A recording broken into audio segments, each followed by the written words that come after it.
jumping, running, climbing, balancing, those types of things in there. Definitely some interest in some covered spaces. When I say covered, I mean tunnels, caves, natural, vegetation cover, that type, be able to hide, have those kinds of experiences. Tree houses, things that get up on the hillside a little bit, that type of thing. Couple of things in kind of the other senses in the world. This whole idea about views, and we're starting to toy with this idea of viewfinder. The word was telescope, and we kind of translated it into kind of being able to look through objects and see things across the park, across the play area. Music was another one that came up. It was another one of the senses that we have that was introduced. I thought that was pretty creative. Water, stormwater, possibly, but we started toying with the idea that maybe there's some way that there's some kid-activated water that could be used to, let's work with parks a little bit on, but this idea of how can we have something that some water is allowed to run through here as long as the kids were making it happen. Let's see. Lots of ideas, again, stones, working with that, interactive water play, a little bit more of an edge, think a little bit more about our buffer and our edge over here. A couple of times came up things like sand, gravel, rocks. I called loose parts, and then we got into a conversation about maybe those loose parts are like branches even. I think the best description was described walking along a trail in the woods, and kids stopped for a few minutes and they started building things out of branches they were finding. Those types of things where the kids get to kind of just take control of it. And then one kind of overall note was think about the connections between the various areas. And what are those transitions like, and how are these different areas connected? So not just specifically to natural play, but through the various areas. That's my summary. Anybody got any highlights I missed that you want to add? Or it's all recorded, so we've got pretty good notes. So. I have a quick suggestion. How you have the circle around the park, the path. What if we made it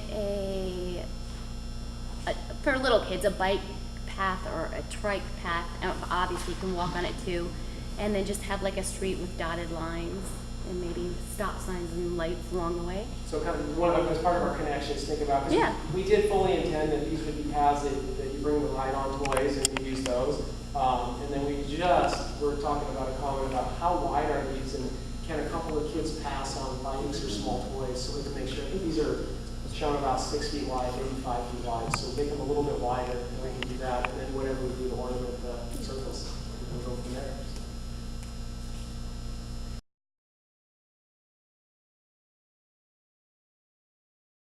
You can see the highlights, opportunities for kids of all ages, changing levels, making sure that there were varying platforms, and again, what Greg had mentioned, connections was a really big item that everyone talked about, connecting the different play levels with bridges, slides, swings, poles, different ways to exit. Zip lines, I think, was the most popular thing that was talked about along with the kids club, and also maybe having more than one so that kids could actually race each other. Another idea, monkey bars was mentioned a few times. Sandboxes, and I guess at Magnuson there's toys that are left there for other kids to play, so maybe that could be something that would have to be sort of volunteer management thing, but I guess there's kind of a toy area where kids can come and actually play with toys in the sand. A lot of benches for adults. We had a couple picnic kind of tables areas designated, but benches all the way around for adults to sit and view their children. The idea of possibly doing a separation of ages, ideas of berms or something to actually physically kind of separate, but to also allow for a visual connection between, so that parents with kids of different ages can not have a problem with viewing all of the children. Let's see, swings, swings, swings. Lots of different kinds of swings, bucket swings, big kid swings, tire swings, anything that swings. Lots of that. Practical items like big solving the drainage issues, which definitely is something we'll take a look at, and improving the surfacing, making it ADA accessible. Rain gardens is kind of, there's a lot of talk about using stormwater into a feature that possibly kids could climb on. That's kind of a natural play, but can also be brought kind of in between for the built play. Merry-go-round and possibly keeping the one that they have now was brought up. I think that's the ones, I was just going through the ones that had several checks through them. There's obviously a whole list here of different things. Is there anything anybody wanted to also add? Okay, we'll move on.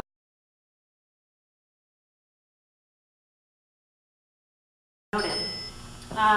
So a few of the big themes that came up over here, this was a really exciting conversation that we had 4 times around. We talked a lot about education and the children's garden needing to be a place where the kids can come with their parents and experience this place and learn from it. So we talked a lot about what does it mean to have signage that's interactive and really fun. And I think we came up with some really good ideas, and there were a lot of kids that contributed to the conversation and had some awesome input. So we talked about texture and color, and one of the kids said glow in the dark. And moving parts, things you can lift up and find a surprise underneath, or things you can look through, like small little peepholes and mazes. That was another thing that came up. Also, things that make noises are kind of fun. So, and having them not be standard, but be kind of places where you can go explore to find these different signs.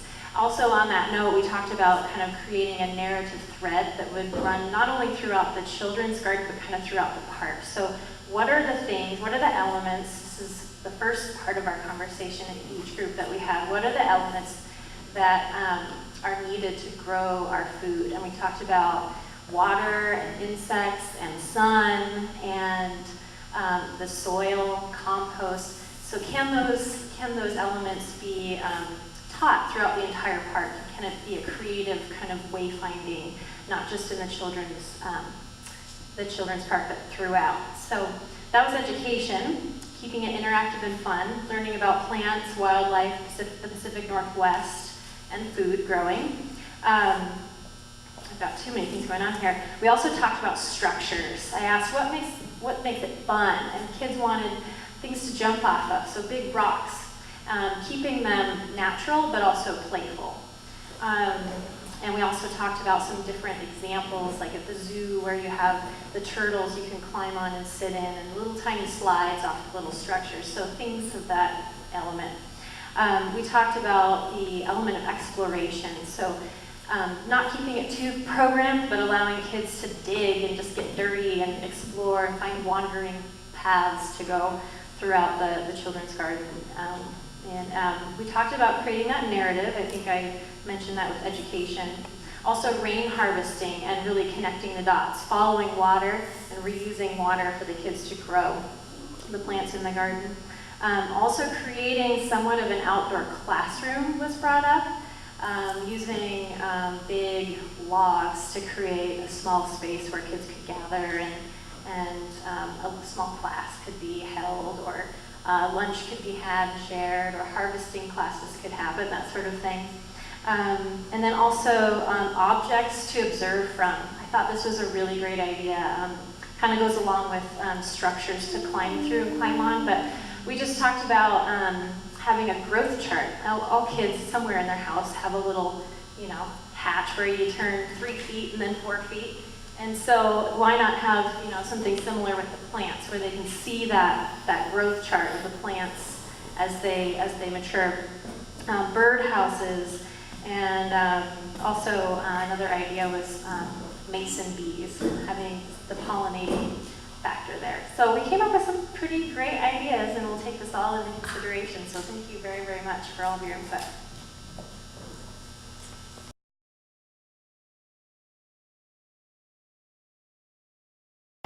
probably know that we tended to focus on the playground equipment because of the magazines that were here. They were very inspirational and possibly caused some jealousy within the adults looking at what the kids get to play on and we didn't get to play on. Some of the factors are going to be reflective of what was spoken about earlier. Climbing was a big deal. Tree houses, like a place that the kids can sort of hang out in, is a lot of kids really like that idea, with tunnels.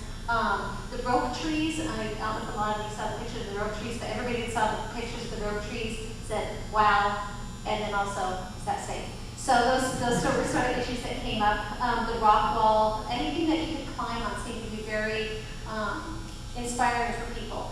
Regarding things like the colors or the themes or anything like that, that was all over the board. Some people really liked the nice bright primary colors for the playground equipment. Some people liked the more subtle tones. There was a couple of discussions actually between maybe the more natural tones could be done in the play area, the adventure area, and then the brighter color stuff could be used with the playground equipment, so you'd have the best of both worlds. There were several people who redesigned the area entirely and moved things from over where the busy, loud street was over to where the quieter area was. And there was still a lot of discussion about putting a slide on the hill. That was one that came up with several occasions. Bridges also. People like the bridges between the different things. The kids seem to really enjoy that sort of thing. We had a couple of zip lines come up, not as many as I was expecting, but zip lines did come up. And I think that was about it that came up over here. There wasn't very many people drawing gardens. There's a couple of garden things that are over here that once again reflect exactly what was said at the previous stations. But I think people pulled out a lot of pictures that inspired them, and when you come over here and you look at it, you'll see the same picture on several pieces of paper that people found in the catalogs. So, in fact, in one of the instances, there's like this wood tunnel thing, and we've got it on 2 of them here, and then someone else saw it and said, can I take that one off their piece of paper? So that seemed to be something that was popular as well. I told them no stealing. So that seems to